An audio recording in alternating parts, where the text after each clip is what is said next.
2024년 6월 26일 수요 기도회를 시작하겠습니다. 다 같이 찬송가 288장 예수를 나의 구주 삼고 찬양 드리시면서 수요 기도회를 시작하겠습니다.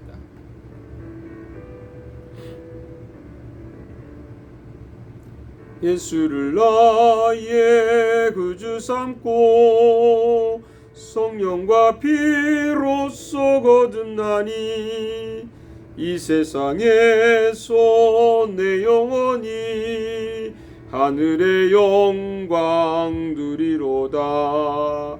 이것이 나의 간증이요 이것이 나의 찬송일세. 나 사는 동안 끊임없이 구주를 찬송하리로다. 온전히 주께 맡긴 내 영 사랑의 음성을 듣는 중에 천사들 왕래하는 것과 하늘의 영광 보리로다. 이것이 나의 간증이요 이것이 나의 찬송일세.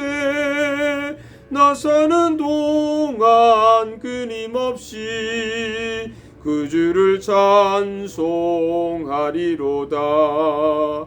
주 안에 기쁨 누림으로 마음의 풍랑이 잔잔하니 세상과 나는 간 곳 없고 구속한 주만 보이도다.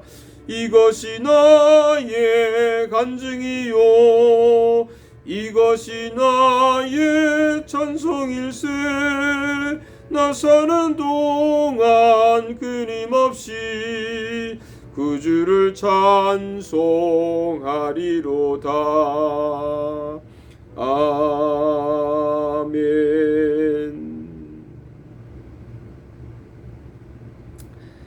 오늘 주신 하나님 말씀을 같이 보겠습니다. 사도행전 26장 19절에서 32절 말씀이 되겠습니다. 사도행전 26장 19절에서 32절까지 제가 말씀을 봉독해 드립니다.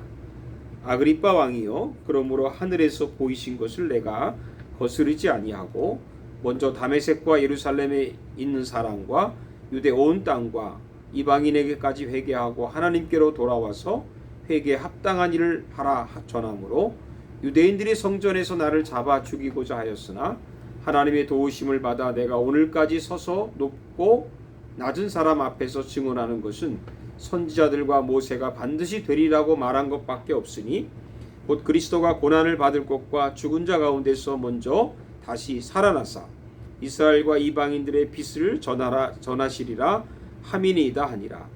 바울이 이같이 변명하며 베스도가 크게 소리내어 이르되 바울아 내가 미쳤도다. 내 많은 학문이 너를 미치게 한다 하니 바울이 이르되 베스도 각하여 내가 미친 것이 아니요 참되고 온전한 말을 하나이다. 왕께서는 이 일을 아시기로 내가 왕께 담대히 말하노니 이 일에 하나라도 아시지 못함이 없는 줄 믿나이다. 이 일은 한쪽 구석에서 행한 것이 아니니이다. 아그리빠 왕이여 선지자를 믿으시나이까? 믿으시는 줄 아나이다. 아그리빠가 바울에게 이르되 내가 적은 말로 나를 권하여 그리스도인이 되게 하려 하는도다. 바울이 이르되 말이 적으나 많으나 당신뿐만 아니라 오늘 내 말을 듣는 모든 사람도 다 이렇게 결박된 것 외에는 나와 같이 되기를 하나님께 원하나이다 하니라. 왕과 총독과 버니게와 그 함께 앉은 사람들이 다 일어나서 물러가 서로 말하되 이 사람은 사형이나 결박을 당할 만한 행위가 없다 하더라. 이에 아그리빠가 베드로에게 이르되 이 사람이 만일 가이사에게 상소하지 아니하였더라면 석방될 수 있을 뻔하였다 하니라. 아멘.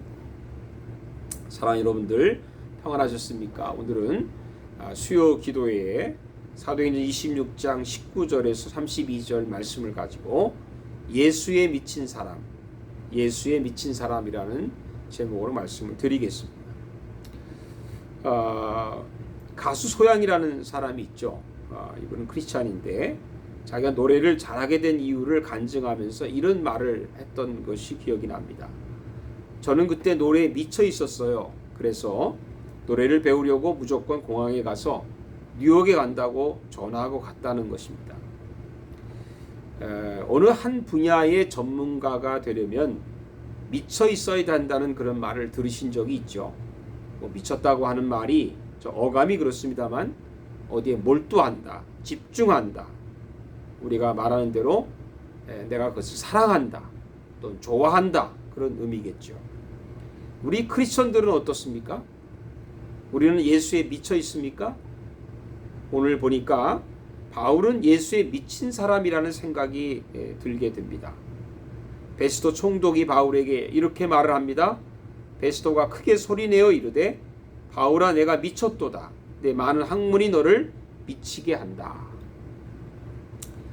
베드로는 바울이 예수에게 미친 사람으로 보였다는 것입니다. 우리가 다른 것은 몰라도 예수에게 미친 사람이 되어야 한다고 믿습니다. 미쳤다는 말을 요즘 말로 또 바꾸게 되면 찐팬이다, 이렇게 뜻이 되겠죠. 예수님에게 반해서 예수님의 진정한 팬이 되었다는 말입니다. 그래서 누가 우리를 보면 저 사람은 예수에게 미친 사람이야, 예수의 진정한 팬이야, 이렇게 하지 않을까요? 그럼 바울이 왜 예수에게 미친 사람이 됐을까요?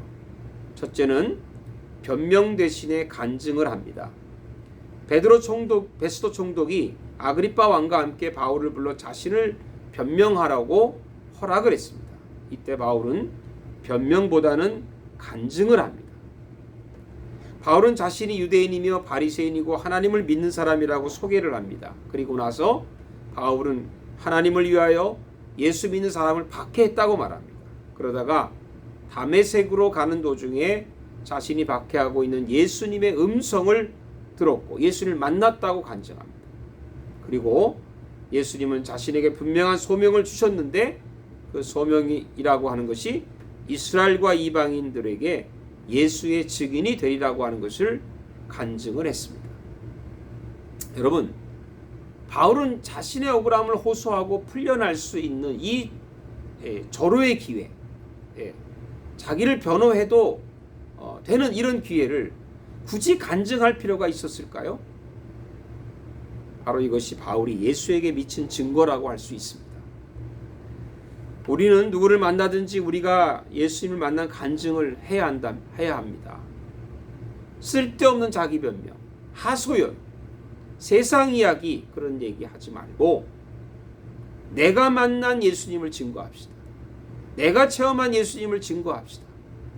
그것이 바로 예수님을 사랑하는 것이고 예수님께 미친 사람이라고 믿습니다. 둘째는 바울은 사람의 명령보다 주의 명령에 순종을 했습니다. 19절 보세요.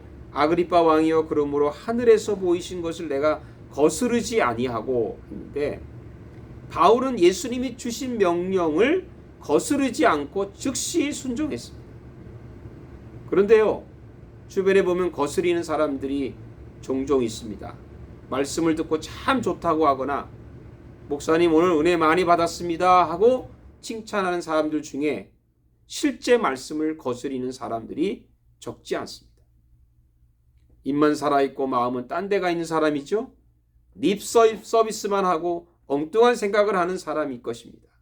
그러나 바울은 주의 명령에 순종했습니다. 20절을 봅시다. 먼저 다메섹과 예루살렘에 있는 사람과 유대 온 땅과 이방인에게까지 회개하고 하나님께로 돌아와서 회개에 합당한 일을 하라 전함으로 주의 명령대로 사람들에게 회개하고 회개에 합당한 일을 하라고 분명히 말씀을 전했습니다. 그런데요, 돌아오는 것은 뭡니까? 죽음의 위협입니다. 복음을 전했다고 해서 사랑이 돌아오는 게 아닙니다. 오히려 21절에 보니까 유대인들이 성전에서 나를 잡아 죽이고자 했다. 바울은요, 목숨이 위태한 지경에 이르렀습니다. 그럼에도 불구하고 바울은 자기의 목숨을 아깝게 여기지 아니하고 주의 명령에 순종했습니다. 우리가 주의 말씀에 순종한다 하더라도, 주의 명령을 따른다 하더라도 그런 위험이 올 수 있고, 오히려 우리가 핍박을 받을 수 있고 공격을 받을 수 있고 반대를 받을 수 있다는 것을 알아야 합니다. 우리는 어떻게 삽니까? 내 살기 바쁘지 않습니까? 나만 살겠다고 발버둥 치지 않습니까? 주의 명령을 거스리고 살지는 않습니까? 순종을 못하면 거스리지는 맙시다. 반대만 하지 않아도 50점 받는다는 말이 있지 않습니까? 말씀도 거스리고 회의만 하면 손들고 거스리는 말만 하는 사람이 되지 맙시다. 주의 말씀에 순종합시다. 만에 순종을 하지 못하면 하나님, 내가 순종하는 믿음을 주세요. 이렇게 하나님 앞에 기도해야 될 것입니다. 그래서 주의 말씀에 따라서 순종하고 따르는 저와 여러분 되시기를 축복합니다. 셋째는 예수님의 죽음과 부활만 전했습니다. 바울이 전한 메시지를 다시 보겠습니다. 22절에 하나님의 도우심을 받아 내가 오늘까지 서서 높고 낮은 사람에게 증언하는 것은 선지자들과 모세가 반드시 되리라고 말한 것밖에 없다. 선지자들과 모세가 반드시 되리라. 이게 무엇을 말하는 것일까요? 그 답을 23절에 있습니다. 곧 그리스도가 고난을 받으실 것과 죽은 자 가운데서 먼저 다시 살아나사 이스라엘과 이방인에게 빛을 전하시라 함입니다. 여러분, 구약 성경, 모든 성경이 다양하지만 그 메시지의 핵심, 중심이 뭡니까? 그것은 예수님이 고난받고 십자가에 죽은 뒤에 다시 살아난다고 하는 그런 말씀입니다. 이 메시지를 성경은 복음이라고 말합니다. 예수님이 고난받고 십자가에 죽으시고 그리고 다시 부활하신다. 이게 복음입니다. 여러분, 복음만이 죽은 생명을 살리고요, 어두움에 있는 자들을 빛 가운데로 인도할 수 있습니다. 복음은 생명입니다. 복음은 영생입니다. 그렇기 때문에 바울은 오직 예수님만 전했습니다. 바울은 오직 예수님의 죽음과 부활만을 전했습니다. 고린도전서 2장 2절에 바울이 이렇게 고백합니다. 내가 너희 중에서 예수 그리스도와 그의 십자가에 못 박히신 것 외에는 아무것도 알지 아니하기로 작정하였습니다. 바울이요, 그 당시 엘리트 아닙니까? 근데도 어떻게 보면 이 말을 들어보면 바보처럼, 바보같이 예수님의 십자가와 부활만을 알기로, 전하기로 작정했다. 이거 바보 같은 작정이죠.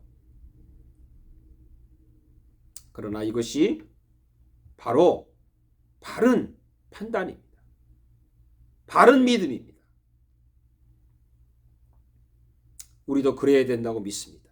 우리의 학력과 경력을 내려놓고 예수님만 전합시다. 입만 열면 예수님이 나와야 합니다. 입만 열면은 그저 쓸데없는 얘기, 정치 얘기 이거 안 됩니다. 예수 얘기해야 돼요. 어느 목사 모임에서 어떤 분이 자꾸 정치 얘기하려고 제가 막았습니다. 아니, 우리가 그런 얘기할 시간이 있냐고. 복음만 전해도, 예수만 전해도 모자른데. 예수 믿는 사람들은요, 예수님 얘기해야 돼요.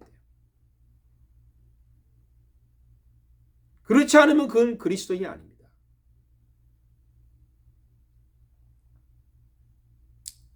누가 물으면 예수님을 증거해야 합니다.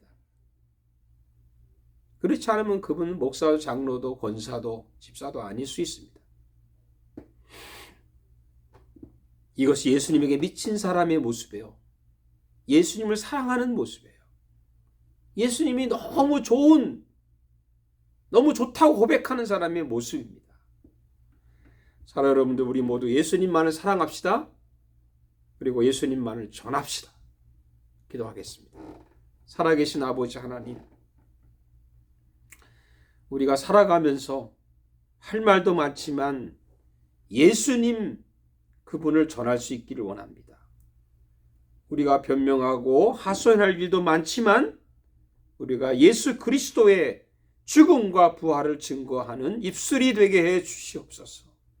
우리의 신앙의 전부가 예수님이십니다. 예수님은 나의 생명이 되십니다. 나를 살리신 분입니다. 주님, 그 예수 그리스도의 한 분만으로 우리가 만족하고 살아갈 수 있는 그런 삶이 언제 되겠습니까? 주님, 그 믿음 주시고 예수 믿어 살아갈 수 있는 저희들 되게 해 주시옵소서. 예수 그리스도의 이름으로 기도하옵나이다. 아멘.